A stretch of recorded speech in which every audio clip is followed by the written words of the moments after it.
Hi, thanks very much. I'm Jodie Reid, and for the next half an hour or so, I'm here to talk with you a bit about our family's inclusive education experience. Our daughter Chloe is 18 now, and she's in Year 12 at our local college. She's extremely shy and absolutely hates public speaking, so she's not here today. But she's very happy for me to share her story with you. I'm going to share some photos of, as well on the screen, and Chloe's asked that people don't take any screenshots of them. I've titled this talk Riding the Rapids because our school journey has been a little bit like a whitewater rafting trip. Sometimes it's been calm and we've just floated along. Sometimes it's been quite bumpy and rough, and sometimes we've just had to hang on and go with it. So what do I mean when I say that I'm here to talk about our inclusive education experience? Well, for us, it was our daughter in our local school in a class with her peers, students of the same age as her. Like many of you in the audience, we had many people in the early days telling us that Chloe's disability meant that she'd never amount to very much in her life, that she'd never do this, that she'd never do that. They just had low expectations of her life. But my husband and I had a vision very early on of a happy, healthy life for Chloe, and we knew that school would be a really important part of that. We made it very clear from the start that we wanted Chloe in a regular classroom. But even before Kindy, we were being very strongly directed to go to a school with a support unit, just in case we needed it. So we made the intentional decision to enrol her in a school without a support unit. We were planning for success. We didn't want a safety net. We wanted Chloe's school to work things out if the going got a bit hard or a bit tough, not to just take the easy way out, not to just send her to the support unit for a day or a week or just for a little bit, for an hour. We wanted them to figure it out where she was. So this is Chloe on her first day of kindergarten, which was actually her 6th birthday. We started on our journey at a small local primary school. There were about 30 kids across 2 kindergarten classes. Many lived in our neighbourhood, and many Chloe had been to playgroup or preschool with. The kids had already known each other most of their lives. It was here that we experienced our first IEP, the Individual Education Plan meeting. I hadn't received much information about the meeting beforehand, and I had no idea what to expect. I walked into the room and there were 15 professionals in the room and me. Half of the people in the room I'd never seen before, and most of them I never even saw again. I have no idea why most of them were in there. It was basically 2 hours of talking about how hopeless Chloe was, how much help she would need with this and that, etc., etc., etc. I tried to explain to the school what we wanted, but I didn't really feel heard by them. I came out of the meeting, got into my car, and burst into tears. This was what I thought was going to be a very bumpy start to our school journey. But unknown to me, through all that noise and negativity in that meeting, the school counsellor heard me, and she started to get what our vision was. 2 weeks after the IELP meeting, the school counsellor requested that Chloe was moved to a new class. But it wasn't to a special class with more support. In fact, it was just to the other kindergarten class in the same school. Chloe's original class teacher had years and years of teaching experience, but she didn't get it. She was a cookie-cutter teacher who only taught things one way, right down the middle of the class, and everybody got the same. The school counsellor moved Chloe to a class where the teacher was a brand new graduate in her first year of teaching. But she had a far more flexible and creative approach to teaching all students. She saw all the students in her class, including Chloe, as individuals, and she taught them all where they were at. She once, when I expressed sort of a surprise at some of what she was doing with Chloe, she said, "Chloe's not here for babysitting, I'm teaching her." This new teacher got it. She understood our vision and the kind of education that we wanted for Chloe. This experience early on showed us how important it was to find people who got it, who understood our vision. Through our school journey, we've also learnt that inclusive education is more than just about location. When Chloe was about 7 years old, all was going well at her primary school. She was in a mainstream class and the teacher was great. But with the best of intentions, the teacher suggested that there perhaps might be somewhere even better for Chloe, where the teaching staff had more specialist skills and the program could cater more for Chloe's needs. There was a vacancy in a special unit at a primary school in the next suburb, and Chloe's teacher suggested that we go and have a look there, just in case it could offer things that our local primary school couldn't. Now, I was sceptical and I didn't like this idea at all. But I thought, if they're going to suggest I look at the special unit, then I'm going to make this work for me. I'm going to ask to see some other options too. There was a new super school that I had heard about in our local area that had an inclusive philosophy of education.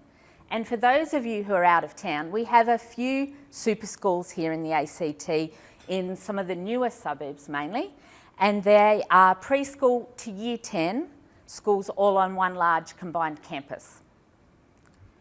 I'd heard that this super school was doing some amazing programs with all the kids in their school, but the only problem was it was totally full.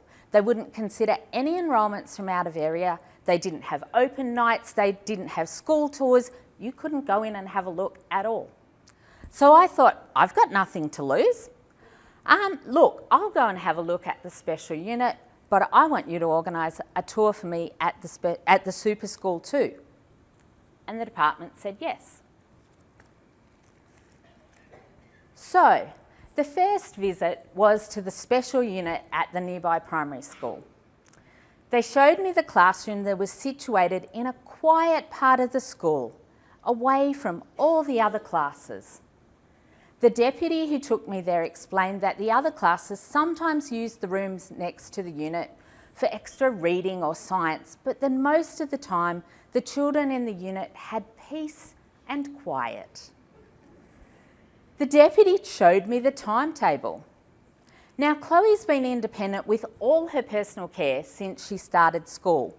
So I was a bit surprised when I looked at the timetable and the students in the unit had almost an hour to eat recess, an hour to eat lunch, and 30 minutes for toileting twice a day. That's 3 hours out of 6 hours in the school day for personal care. So when I asked the deputy what my child would be doing during all this time, her suggestion was that Chloe would have relaxing free time. Now, Chloe, like most school-age kids, is a pretty big fan of free time, but I didn't think that this was going to maximise what she'd actually learn at school. I then asked on the timetable where some of the other subjects that she enjoyed at her current school were.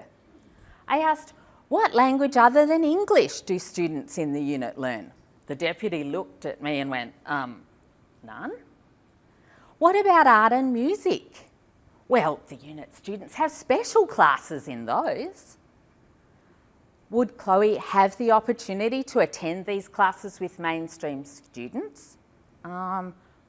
Well, no, not really, the deputy said. The unit classes would be much better for her. So my question was, when would my daughter in this supposed mainstream school get the chance to meet with students other than those in the unit? Well, during playtime in the playground. My question was, but she doesn't know any of the other students in this school. If she's not going to be in classes with them, how is she going to get to know anyone? How is she going to develop friendships? Well, the deputy said, that's okay. The unit does have its own separate playground. The unit kids tend to play there anyway. This sounded like an environment of segregation and low expectation to me. This didn't sound like inclusive education at all.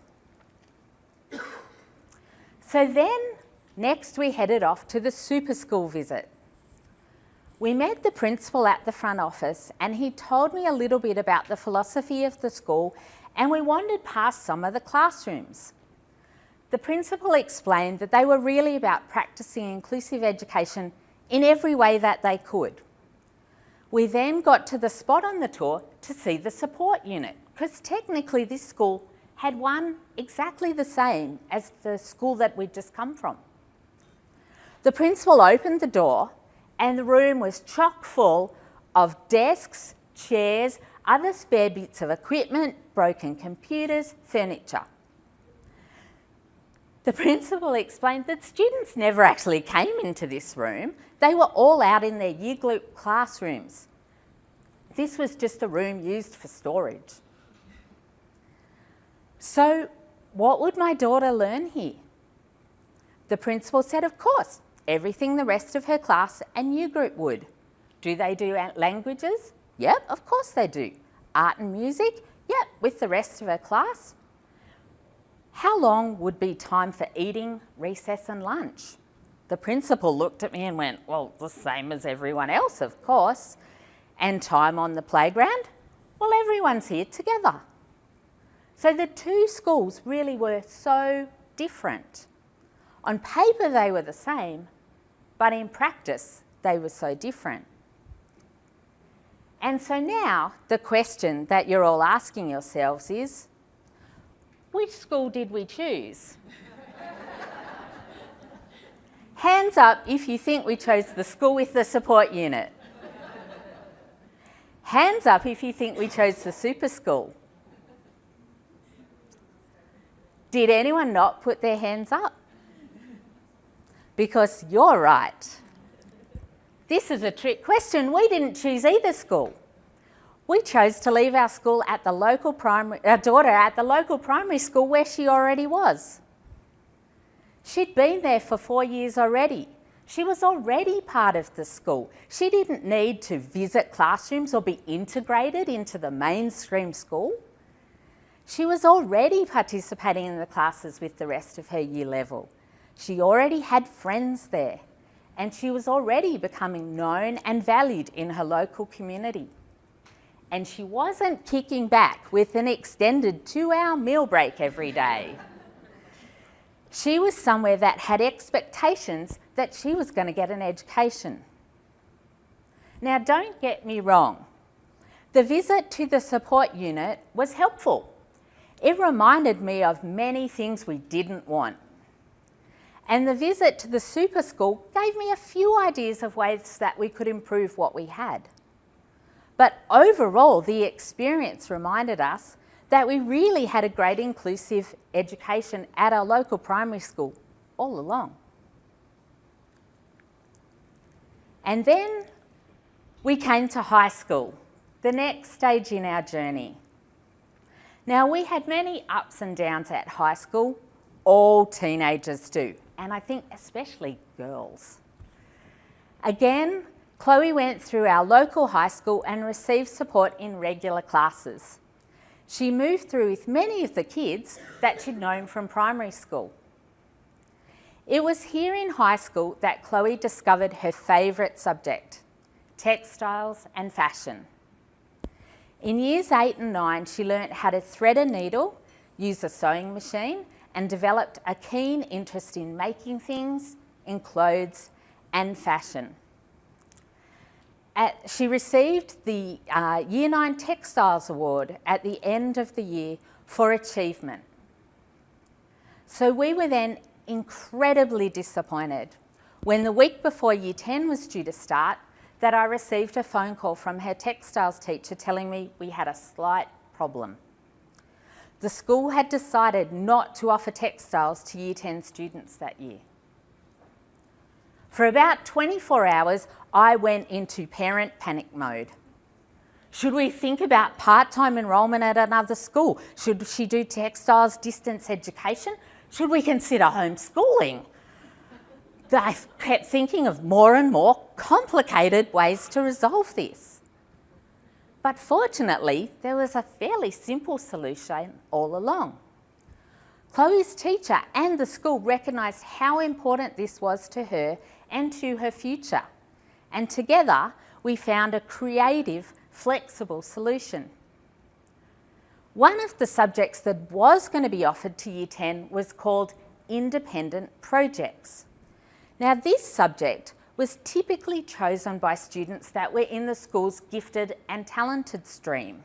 It was for students who had a specific passion, area of interest, or were working well above the high school level in a particular subject.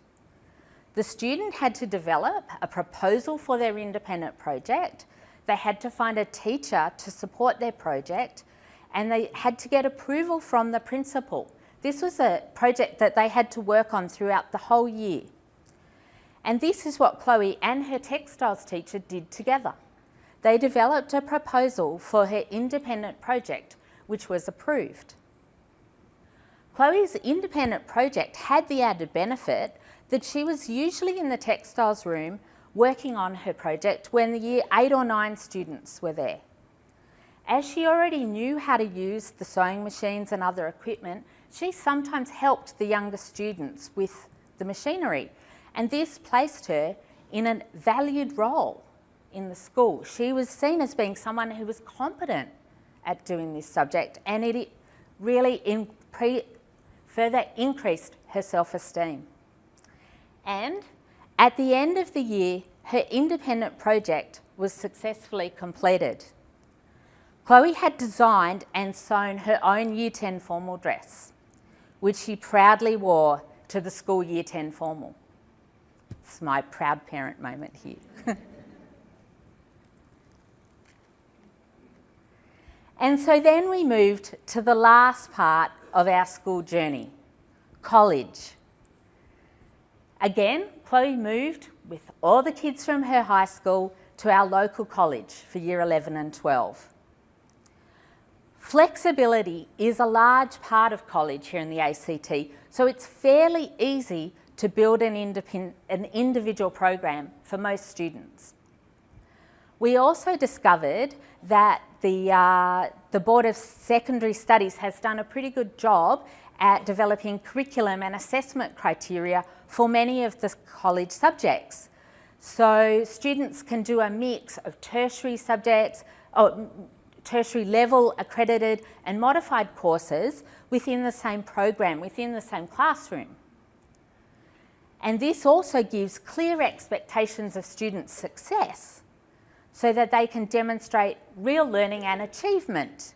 It's not just about being inside the classroom, but truly participating and learning. So in Chloe's textiles class, she's with students that are doing tertiary level textiles that will be studying at university, as well as students like herself that are doing accredited level and modified level courses.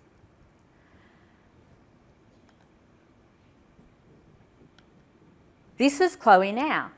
Like most textiles and fashion students, well, this was her last year with pink hair. Now it's purple. She's trying to decide what colour she'll go next. Chloe has enjoyed being able at college to drop the subjects she didn't really like in high school and being able to concentrate on subjects that she really likes and things that she's good at. Here at college, Chloe has also experienced the thing most dreaded by all Year 11 and 12 students: exams. She's been working hard, she's been attending class, and at the end of this year, she's going to graduate with the ACT Year 12 certificate. Like most college kids, she's also loved the social side of college. Hanging out at the mall, hanging out at local Maccas, studying during free lessons at the library, and using up hour upon hour of the college free Wi-Fi. Independence is also a really large part of college life, which can be scary, especially for us as parents. We found it a challenge to move from the structured 9 to 3 school day to the flexible timetable of college, where sometimes Chloe doesn't start till 10 and sometimes she doesn't finish till 4:30. But that's comes with college, and it's been a really good opportunity for us to get prepared and ready for life after school. It's been a really good transition period for our whole family. So what's next? Like most Year 12 students, Chloe isn't really sure herself yet. Maybe work, maybe study, maybe a gap year, maybe all of them. We know that whatever direction she chooses to take, she's been well equipped and she's ready for this next challenge. And finally, for those of you I know who might be just starting out on your child's education journey, I will leave the final bit to Chloe.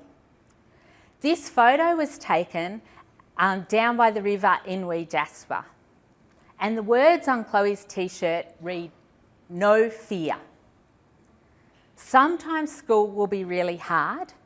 Sometimes the school journey will be really wonderful, but have no fear. It will always be worth it. Thank you.